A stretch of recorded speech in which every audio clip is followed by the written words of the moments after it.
के बाद एक बार फिर से आप सभी का स्वागत है। चलिए सीधे आपको जयपुर के बिरला ऑडिटोरियम लिए चलते हैं, जहां पर सीएम भजनलाल सम्मेलन में मौजूद हैं। चार्टर्ड अकाउंटेंट राष्ट्रीय सम्मेलन आयोजित किया जा रहा है। और अभी हाल में सीए परीक्षा में पास हुए सभी युवाओं और विशेष रूप से राजस्थान से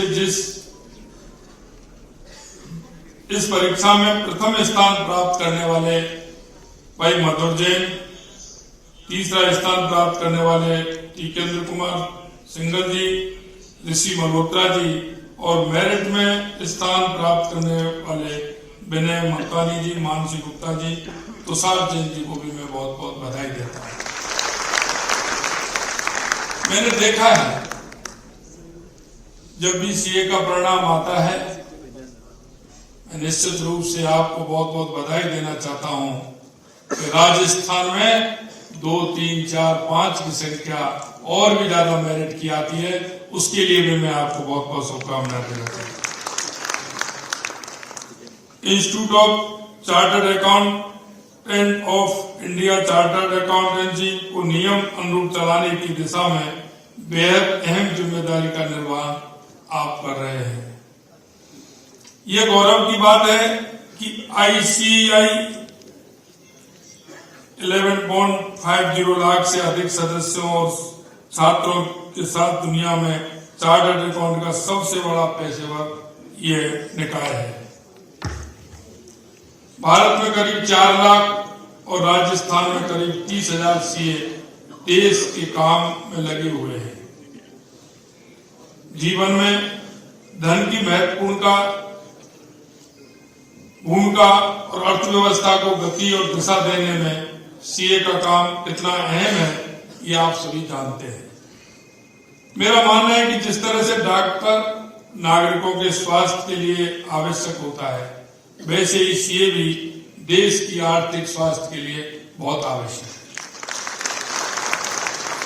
चार्टर्ड अकाउंटेंट अपने वित्तीय ज्ञान और कौशल का उपयोग कर देश के आर्थिक विकास और स्थिरता में अपना महत्वपूर्ण योगदान देता है। भारत विश्व की 5वीं बड़ी अर्थव्यवस्था बना है, इसमें आपका बहुत बड़ा योगदान है और आप प्रधानमंत्री मोदी जी के विकसित भारत के संकल्प को पूरा करने में प्रमुख भूमिका निभा रहे हैं। आप व्यवसाय और सरकारों को ये समझाने में मदद करते हैं, व्यवसायी और सरकार को समझाने में ये मदद करते हैं कि अर्थव्यवस्था कैसी चल रही है और किस तरह वित्तीय प्रदर्शन में सुधार किया जा रहा है। आप व्यवसाय और व्यक्तियों को करों से जुड़ी हिदायत देते हैं, जिससे करों से जुड़े कानूनों की पालना भी होती है। व्यवसाय में तो हर कदम पर आपके साथ की जरूरत पड़ती है। आंतरिक नियंत्रण प्रणालियों की स्थापना और समीक्षा आप लोग ही करते हैं।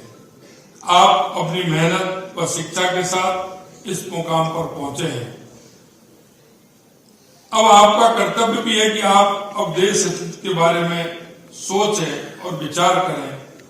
आप इस सेमिनार में जो विचार विमर्श करेंगे वह राज्य व देश के हित में सकारात्मक भूमिका होगी। तेजी से बदलती दुनिया, खासतौर पर टेक्नोलॉजी में नए बदलावों के साथ आपका पेशा भी लगातार बदल रहा है।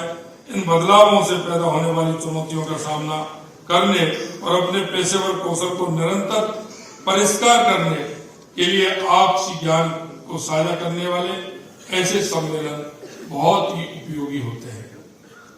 सीए के पैसे को उन्नत बनाने में दुनिया के किसी भी कोने में कुछ नया और महत्वपूर्ण हो रहा है, वो ऐसे मंचों से पूरे सीए की बिरादरी में पहुंचाया जा सकता है। मुझे विश्वास है आप अपने कौशल और ज्ञान का उपयोग समाज को बेहतर बनाने में निरंतर करेंगे। मुझे उम्मीद है कि इस आयोजन से लेखांकन में हो रहे बदलावों को समझने में मदद मिलेगी। प्रदेश हित में वित्तीय प्रबंधन रोडमैप के संबंध में अगर आप कुछ सुझाव देना चाहें तो उनका स्वागत है। इस सम्मेलन के माध्यम से देश हित और समाज हित में नए विचारों का मंथन होगा। मैं आयोजनकर्ताओं को शुभकामनाएं देता हूं। मैं आज क्योंकि युवा दिवस है और युवा दिवस स्वामी विवेकानंद जी के बताए हुए रास्ते पर हम सभी आपको प्रेरणा देता है। मैं आपको बताना चाहता हूं कि स्वामी विवेकानंद जी ने 1893 में कहा था कि 21वीं सदी भारत की होगी। मैं विशेषकर आप सभी साथियों से कहना चाहता हूं कि जो स्वामी विवेकानंद जी ने 1893 में किया वो आपने करके दिखाया कि उठो जागो और इस देश दुनिया पर छा जाओ। 21वीं सदी भारत की होगी, क्योंकि आपने राजस्थान ही नहीं, जैसा कि मैंने आपके वक्तव्य में भी सुना है, राजस्थान के अलावा देश में और देश के अलावा इस दुनिया में अगर कहीं परचम फहराया है तो आप लोगों ने इस भारत माता का परचम फहराने का काम किया। इसके साथ साथ मैं आपसे एक और निवेदन में करना चाहता हूं, क्योंकि आपको बहुत अनुभव है। मैं देख रहा हूं पुराने सीए साहब मेरे सामने बैठे हैं, काफी लोगों को मैं नाम से भी जानता हूं। युवा पीढ़ी हमारी आगे काम करने के लिए आ रही है।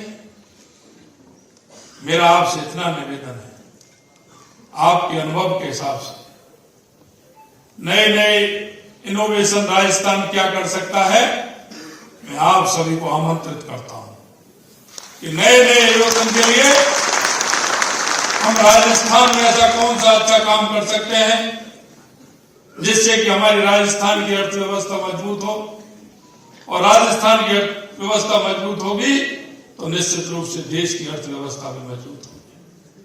माननीय हमारे यशस्वी प्रधानमंत्री नरेंद्र मोदी जी कहते हैं कि जरूरी नहीं है कोई भी व्यक्ति को इतना बड़ा ज्ञान हो, सारे ज्ञानों से वो परिपूर्ण हो, अच्छा ज्ञान कोई भी दे सकता है।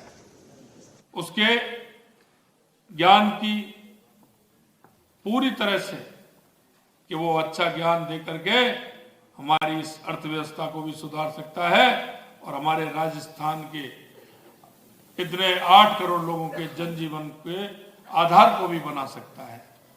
मैं आप सभी लोगों को इस मौके पर बहुत बहुत धन्यवाद भी देना चाहता हूं।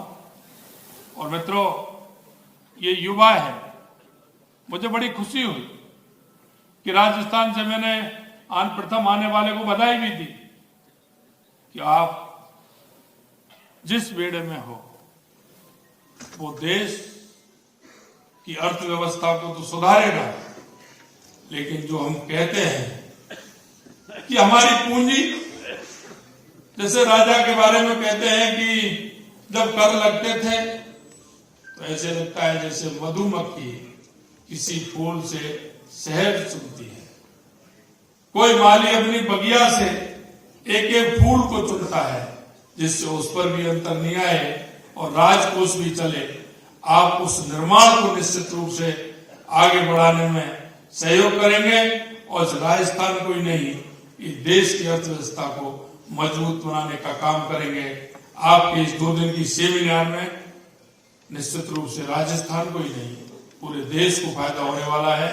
मैं आप सभी का एक नागरिक होने के नाते आप सभी का मैं बहुत बहुत स्वागत और अभिनंदन करता हूं, बहुत बहुत अभिनंदन करता हूं। आप सभी को बहुत बहुत धन्यवाद। और मेरे को इस कार्यक्रम में बुलाया, निश्चित रूप से मैं आपसे कुछ ना कुछ लेकर के ही जाऊंगा, क्योंकि मुझे पता है, मैंने कहा है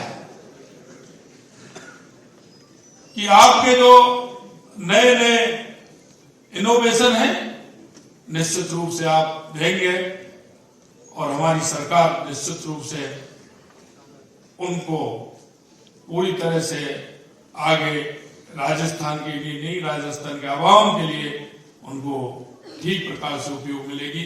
इस आशा और विश्वास के साथ आप सभी को बहुत बहुत धन्यवाद, सभी को नमस्कार, जय हिंद, जय भारत। बहुत बहुत धन्यवाद सर। एक बार पुनः सबसे रिक्वेस्ट करूंगा कि खड़े होकर फिर से हमारे माननीय मुख्यमंत्री जी का अभिवादन करें। सर ने बिल्कुल सही कहा स्वामी विवेकानंद जी के बारे में। तो चार्टर्ड अकाउंटेंट राष्ट्रीय सम्मेलन में सीएम भजनलाल संबोधित कर रहे थे। उन्होंने कहा है कि राजस्थान की युवा शक्ति को मेरा नमन। साथ ही और भी बड़ी बातों का जिक्र किया, जिसमें कहा कि युवा पीढ़ी काम के लिए आगे आ रही। राजस्थान की अर्थव्यवस्था मजबूत होने से देश भी मजबूत होगा।